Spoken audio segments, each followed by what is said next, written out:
नमस्कार, स्वागत है आपका एवी स्टार पर। मैं हूं आपके साथ जोही सिंह। दिल्ली विधानसभा चुनाव नजदीक है, लेकिन इंडी गठबंधन में कुछ भी ठीक नहीं चल रहा है। गठबंधन की सबसे बड़ी पार्टी कांग्रेस पर ही उसकी सहयोगी पार्टियां हमलावर है। ममता अखिलेश के बाद अब उद्धव की पार्टी ने कांग्रेस पर हमला बोला है। इंडी गठबंधन पर हमला बोलते हुए शिवसेना यूबीटी सांसद संजय राउत ने भी कहा है कि कांग्रेस की जिम्मेदारी थी कि गठबंधन को जिंदा रखा जाए, लेकिन वो कुछ नहीं कर रही है। अब इसके बीच तमाम तरह के बयानबाजी और कयासों का दौर भी जारी है और इन तमाम चीजों को लेकर हम अपने मेहमानों से चर्चा करेंगे, लेकिन उसके पहले देखते हैं ये छोटी सी रिपोर्ट। इंडिया गठबंधन पर शिवसेना यूबीटी सांसद संजय राउत ने कहा कि लोकसभा चुनाव हम एक साथ लड़े, अच्छे नतीजे भी आए। उसके बाद हम सबकी, खास करके कांग्रेस की जिम्मेदारी थी कि इंडिया गठबंधन को जिंदा रखे, एक साथ बैठकर आगे का मार्गदर्शन करे। लेकिन अब तक लोकसभा चुनाव के बाद भी इस तरह की कोई भी बैठक नहीं हुई, ये ठीक नहीं है। उन्होंने आगे कहा कि उमर अब्दुल्ला, ममता बनर्जी, अखिलेश यादव, अरविंद केजरीवाल जैसे नेता, सभी का ये कहना है कि इंडिया गठबंधन का कोई वजूद नहीं रहा। लोगों के मन में अगर ऐसी भावनाएं आती हैं तो इसके लिए सबसे बड़ी पार्टी कांग्रेस जिम्मेदार है। समन्वय नहीं है, चर्चा नहीं है, इसका मतलब इंडिया गठबंधन में सब ठीक है या नहीं है, इसको लेकर लोगों के मन में शंका उठ रही है। अगर एक बार ये गठबंधन टूट गया तो फिर वापस इंडिया गठबंधन नहीं बनेगा। आगे उन्होंने क्या कुछ कहा, जरा सुनिए। बात खत्म करने की नहीं है, लेकिन मैं उमर अब्दुल्ला जी की जो बात है उनसे सहमत हूं।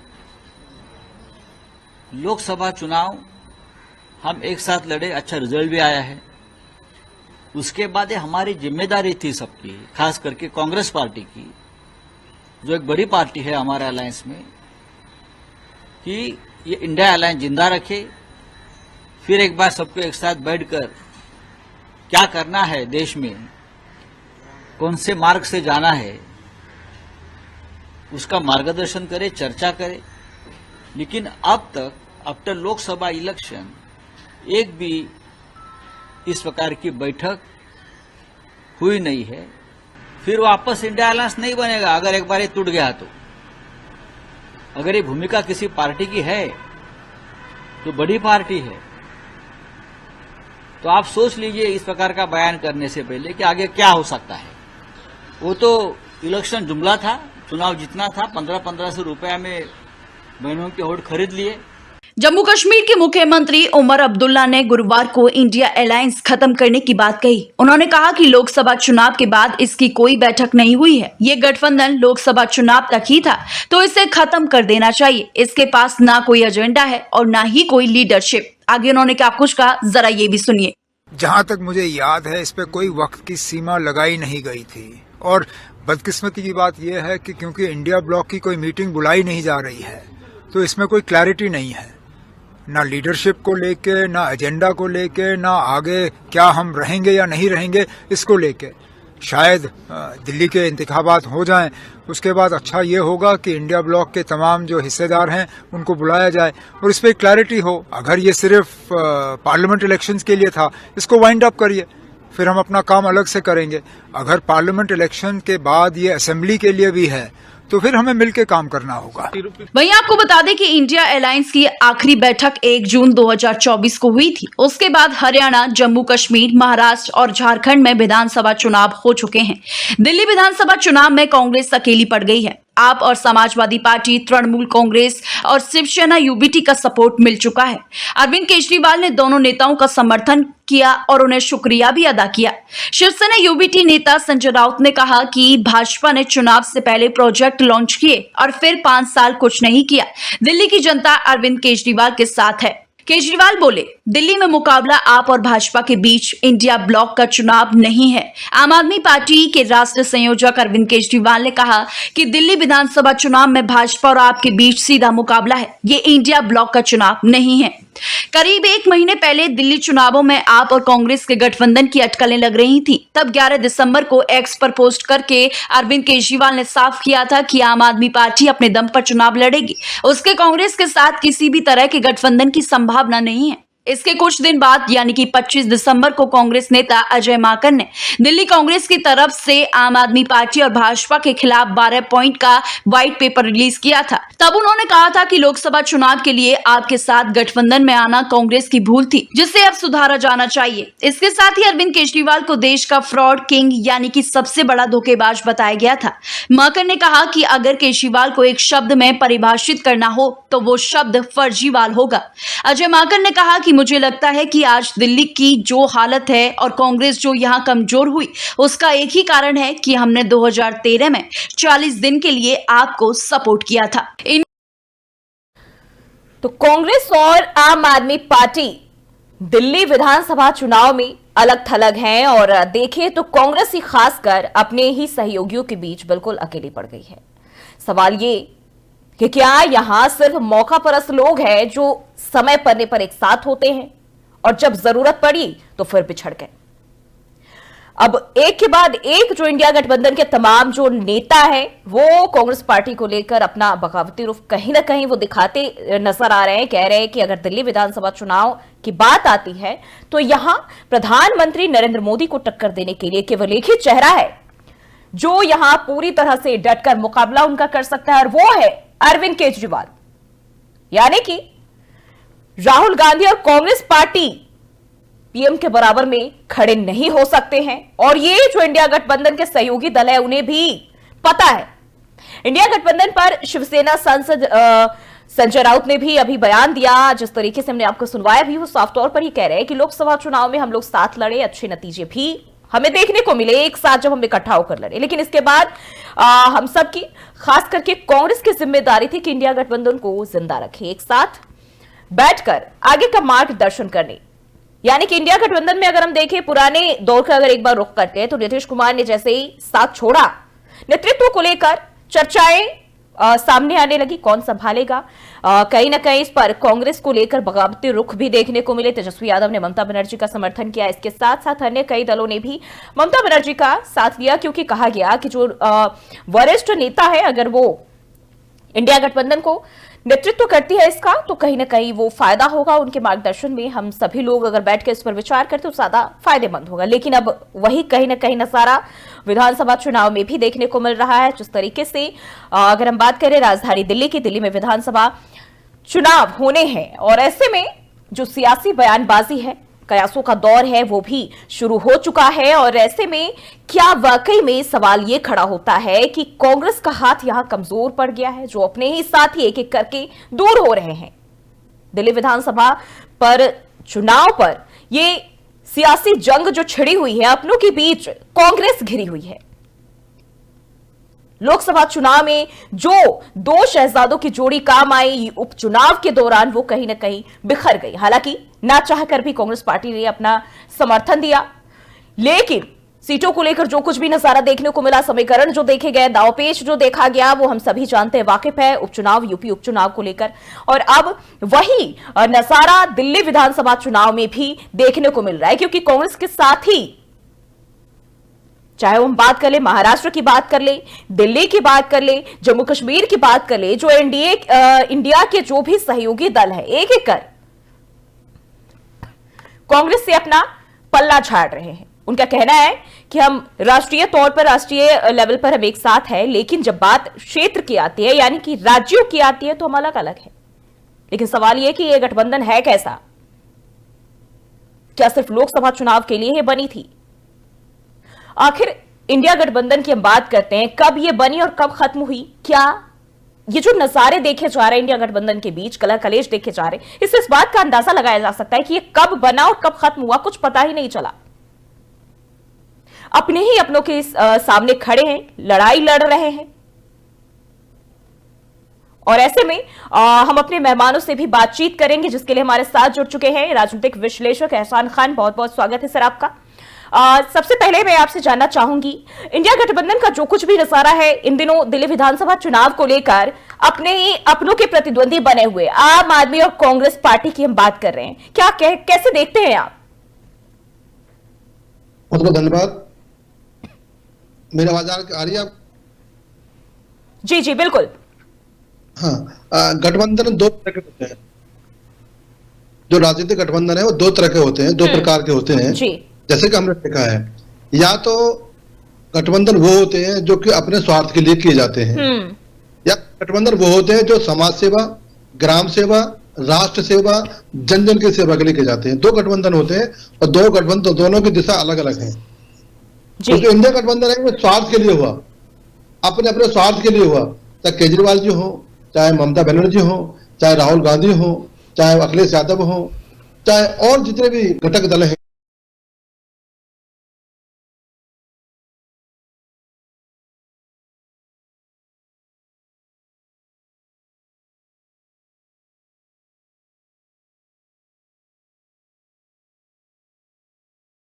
एक अलग दुनिया है, परंतु इंडिया गठबंधन है। जैसे कि मैंने देखा है अभी केजरीवाल जी को कि एक जिनका जो उदय हुआ था, भ्रष्टाचार के खिलाफ उदय हुआ था, अन्ना आंदोलन में उनका जो उदय हुआ था, भ्रष्टाचार के खिलाफ उदय हुआ था, परंतु भ्रष्टाचार में खुद लिप्त हो गए। तो इनका जो गठबंधन है स्वार्थ के लिए है, और गठबंधन ये धराशायी पहले हो गया था, बनने से पहले ही धराशायी हो चुका था। लेकिन क्योंकि मोदी जी को हटाना था, इसीलिए ये सब मिलकर उस ऐसी राष्ट्र की सेवा करने वाले को हटाना चाहते थे जो कि स्वयं से राष्ट्र की सेवा करता है, परंतु उनका एक ही ध्येय था कि हमें मोदी को हटाना है, इसीलिए गठबंधन बना था। और अब आपके सबके सामने, देश के सामने देख लिया है कि जो गठबंधन हुआ था, इंडिया गठबंधन, वो स्वार्थ के लिए था, वो लालच के लिए था, वो सत्ता बचाने के लिए था, वो अपनी पार्टी को बचाने के लिए होता, वो खत्म हो गया अब। बिल्कुल। अगर हम बात करें जो गठबंधन है, कहीं ना कहीं वो खत्म होने की कगार पर, या यूं कहें कि खत्म हो चुका है, लेकिन क्या ये सिर्फ अपने अपने स्वार्थ के लिए पूरी तरह से हम अगर देखें छानबीन करके, क्योंकि आप भी काफी समय से जुड़े हुए हैं और इन चीजों को परखते आए हैं, तो आपको भी कहीं ना कहीं इन चीजों का अच्छे से अंदाजा होगा, ये सिर्फ अपने अपने मतलब के लिए बनाई गई थी, जो जब जरूरत पड़े साथ आओ, जब जरूरत पड़े दूरी बना लो। बिल्कुल ठीक है आपने, बिल्कुल सत्य है, यही सत्य है जो आज देश ने देख लिया है। दो लड़कों की जोड़ी वो चली थी जी, ठीक है, कुछ टाइम के लिए वो जोड़ी चली, परंतु जोड़ी आप धराशायी हो गई है। चाहे वो हरियाणा में चुनाव हो, चाहे वो महाराष्ट्र में चुनाव हो, चाहे वो झारखंड के चुनाव हो, तो कांग्रेस के पास में कोई नेता नहीं है, नेतृत्व नहीं है, और समाज के लिए कोई भी उनके पास योजना नहीं है। तो सरकार पहले भी थी, सरकार आज भी है, सरकार पहले भी योजना थी और योजना आज भी है, सिस्टम पहले भी था, सिस्टम आज भी है। केवल सिस्टम को चलाने वाला, निस्वार्थ सेवा करने वाला, देश की सेवा करने वाला, गरीब जनमानस की सेवा करने वाला, पिछड़े वर्ग को साथ लेकर चलने वाला, जिसके पास घर नहीं है, जिसके पास पानी नहीं है, जिसके पास शौचालय नहीं है, जिसके पास में लाइट नहीं है, वहां तक कैसे पहुंचे, कैसे सेवा की जाए, ये होता है राजनीति करने का एक। हमारे साथ संदीप वर्मा भी राजनीतिक विश्लेषक जुड़ चुके हैं, बहुत बहुत स्वागत है संदीप जी आपका। अगर हम बात करें ये कैसा गठबंधन था, एक तरफ उत्तर प्रदेश में कहीं ना कहीं हम देखें अखिलेश यादव उपचुनाव के दौरान हमने देखे कांग्रेस और समाजवादी पार्टी एक साथ नजर आ रही थी, और जब भी चुनाव और सीटों की बात पेच फंसे तो दोनों अलग हो गए। राजधानी दिल्ली की हम बात करें, कुछ वही हाल है, लेकिन फिर दोबारा अगर वापस उत्तर प्रदेश में जाते हैं, मिल्कीपुर उपचुनाव होने हैं, और ऐसे में फिर कह रही कांग्रेस पार्टी की हम कहीं ना कहीं उपचुनाव में एक साथ है। मतलब ये कैसा गठबंधन है, कुछ समझ नहीं आ रहा।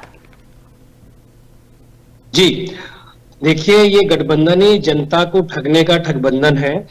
और समस्या कहाँ पे है ये देखिए, कोई भी गठबंधन होता है ना, विचार की होता है, और जब तक विचार मैच नहीं करते तब तक जो है वो गठबंधन होता नहीं, वो सिर्फ राजनीतिक लाभ के लिए वो गठबंधन किए जाते हैं। आप देखिए कि जब 2024 का लोकसभा का चुनाव था, तो उस दौरान सारी पार्टियां एक मंच पे आई, और उसमें नीतीश बाबू भी थे, बाकी लोग भी थे, लेकिन नीतीश जी को लगा कि नहीं, मैं यहाँ पे सुटेबल नहीं हूं, और हमारे विचार की लड़ाई जो है वो हो नहीं पा रही है, तो इस वजह से उन्होंने साथ छोड़ के वो दोबारा से भाजपा के साथ उन्होंने अपना गठबंधन बना लिया।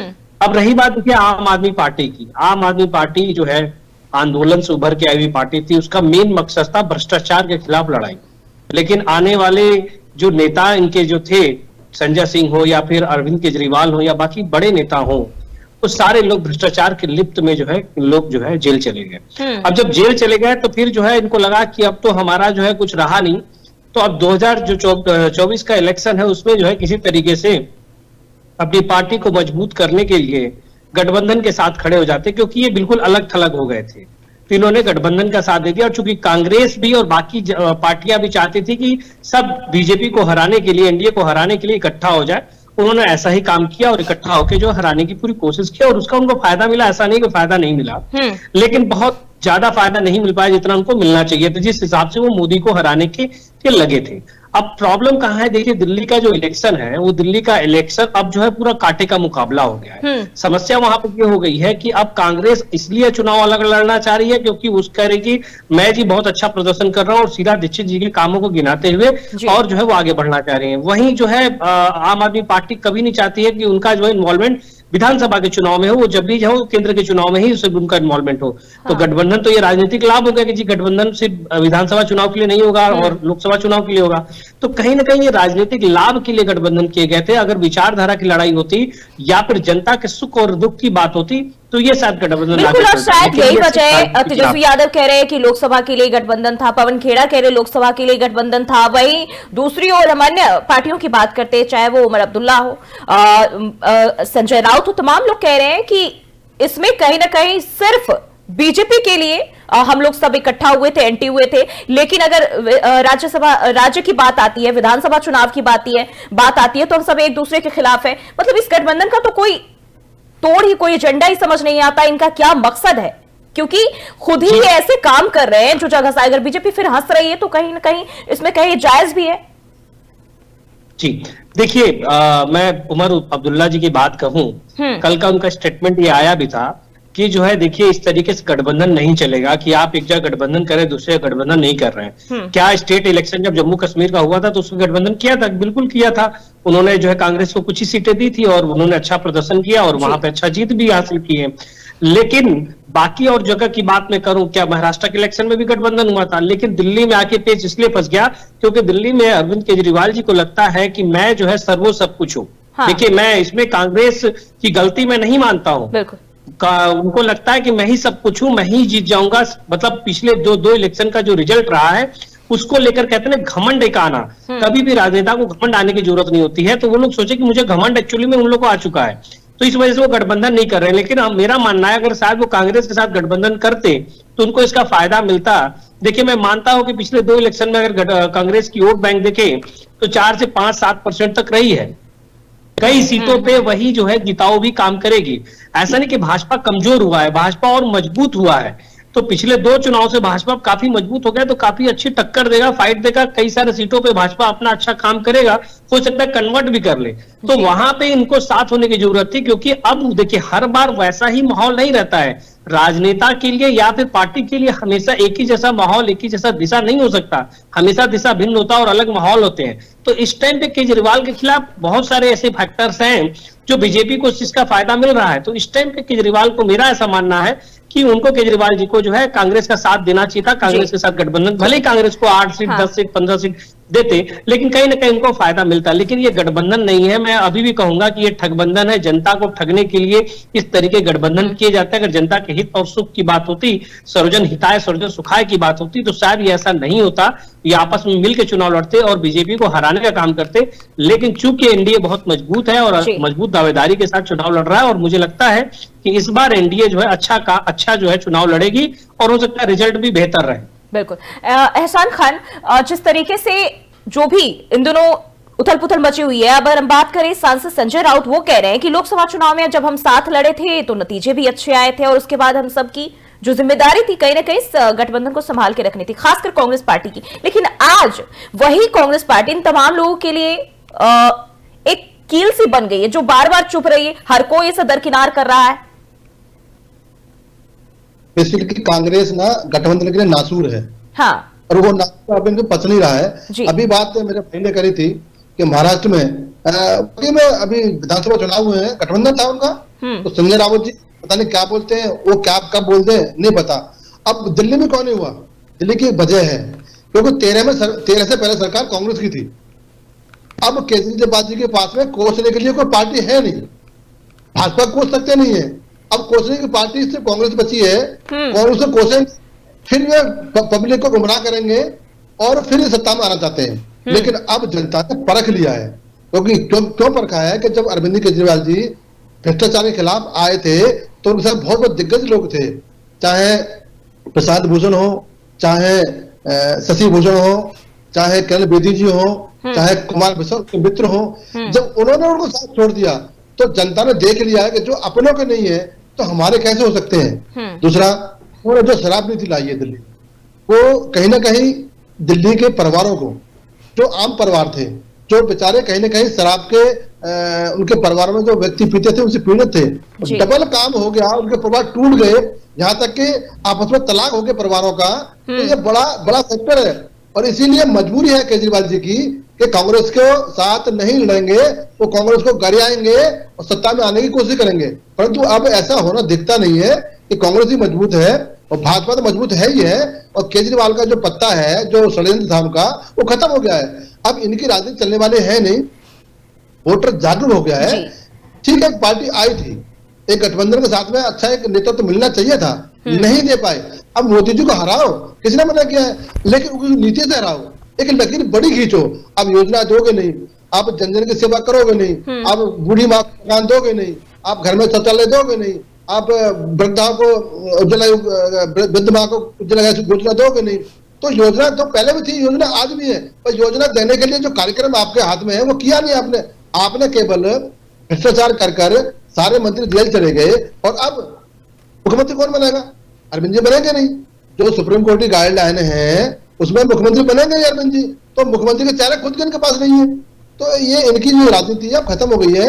अब वही राज करेगा जो गरीब जनता के साथ खड़ा होगा, जो गरीब माँ को मकान देगा, जो गरीब वृद्धाओं को वृद्धा पेंशन देगा और उज्ज्वला गैस योजना देगा और आयुष्मान कार्ड देगा और आयुष्मान कार्ड के माध्यम से इलाज कराएगा। अब वो राज करेगा। अब सत्ता में आने का मकसद सिर्फ ये है कि आप सेवा करनी है। अब 10 वर्ष इन्होंने क्या बोला है, मुझे एलजी काम नहीं करने दे रहा, मुझे बीजेपी काम नहीं करने दे रही, मुझे दिल्ली पुलिस काम नहीं करने दे रही। भाई जो तीनों चीजें काम नहीं करने दे रही है तो फिर दिल्ली में आना क्यों चाहते हो? यानी कि ये साफ तौर पर हम ये कह सकते हैं कि ये आखिर ताबूत पर आखिरी कील जो कहते हैं वो कहीं ना कहीं इनके लिए कांग्रेस पार्टी बन चुकी है, इंडिया गठबंधन के लिए, जो एक के बाद एक निशाने साधे जा रहे हैं कांग्रेस पर और अपने जो सहयोगी दल है उनको लेकर ही। और अब जो है इसके लेकर सियासी मोड़ कुछ और ही आगे होता हुआ नजर आ रहा है। बहुत बहुत शुक्रिया आप दोनों का हमारे साथ जुड़ने के लिए, बातचीत करने के लिए। तो वहीं देखिए तो विपक्ष भी लगातार इसको लेकर हमलावर है और कह रहे हैं कि इंडिया गठबंधन का कोई वजूद नहीं है और कहीं ना कहीं इंडिया के जो सहयोगी दल है वो एक मौका भी दे रहे, पॉइंट भी दे रहे, जिससे विपक्ष हमलावर है, यानी कि बीजेपी हमलावर है।